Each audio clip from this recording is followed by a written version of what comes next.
Right issue के लिए apply कर सकते हैं। तो चलिए सबसे पहले समझते हैं कि राइट इशू क्या होता है। दोस्तों, जब एक कंपनी को अपने बिजनेस को एक्सपैंड करने के लिए फंड्स की नीड होती है तो उसके पास बहुत से ऑप्शंस होते हैं फंड्स रेज करने के। वो डिबेंचर्स इशू कर सकती है, इक्विटी शेयर्स इशू कर सकती है या बैंक से लोन ले सकती है एटसेट्रा। बट डिबेंचर्स इशू करना और लोन लेना ये एक तरह से कंपनी पे बर्डन होता है, क्योंकि इनको एक फिक्स्ड अमाउंट से इंटरेस्ट देना होता है, फिर चाहे बिजनेस को प्रॉफिट हो या लॉस। तो इसलिए कंपनी प्राइमरी मार्केट से इक्विटी के थ्रू फंड्स को रेज करना चाहती है। इसके भी 3 मेथड्स होते हैं: प्राइवेट प्लेसमेंट, प्रेफरेंशियल इशू और राइट इशू। प्राइवेट प्लेसमेंट का मतलब होता है कि कंपनी किसी पर्टिकुलर ग्रुप को ही शेयर्स इशू करती है। इसमें पब्लिक इन्वेस्ट नहीं कर सकती। इस ग्रुप के मेंबर्स जनरली बैंक्स और इंस्टीट्यूशनल इन्वेस्टर्स होते हैं जिनको कंपनी प्राइवेटली शेयर्स इशू करती है। प्राइवेट प्लेसमेंट की तरह ही प्रेफरेंशियल इशू के केस में भी कुछ सिलेक्टेड पीपल ही इन्वेस्ट कर सकते हैं, बट उस सिलेक्शन के लिए जनरल पब्लिक भी अप्लाई कर सकती है। बस कंडीशन ये है कि वो प्रेफरेंशियल इशू के रिक्वायर्ड क्राइटेरिया को फुलफिल करते हों।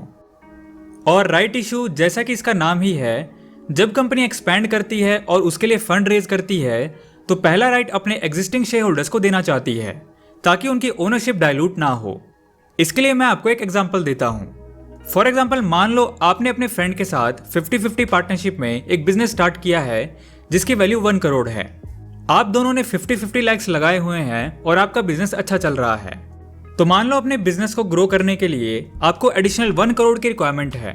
तो क्या आप 50 लाख खुद डाल के और बाकी 50 लाख के लिए किसी तीसरे बंदे को ऐड कर लेंगे जो आपको अपने हिस्से की कैपिटल दे के आपका पार्टनर बन जाए? ऐसा करने से तो आपके फ्रेंड का ओनरशिप रेशो कम हो जाएगा। सिंपल लैंग्वेज में बात करें तो ऐसा करने से आपके फ्रेंड का बिजनेस पे कंट्रोल कम हो जाएगा, क्योंकि अब वो 50-50 का पार्टनर नहीं रहा, एक और पर्सन आ गया है डिसीजन मेकिंग में पार्टिसिपेट करने के लिए। तो अगर आपने ऐसा किया तो ये अच्छा नहीं है। आपका फ्रेंड डीमोटिवेट हो सकता है, जिससे आपके बिजनेस पे इंपैक्ट पड़ सकता है।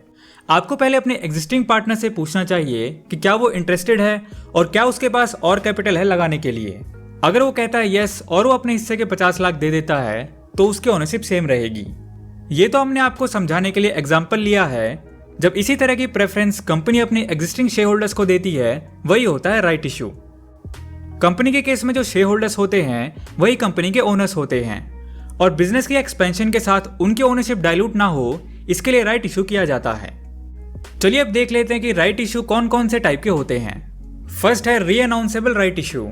इसमें शेयर होल्डर्स के पास शेयर्स को बाई करने का ऑप्शन होता है। अगर वो चाहे तो बाई कर सकते हैं या फिर वो अपने इन राइट शेयर्स को ओपन मार्केट में सेल भी कर सकते हैं। दूसरा टाइप है नॉन रीअनाउंसेबल राइट इशू।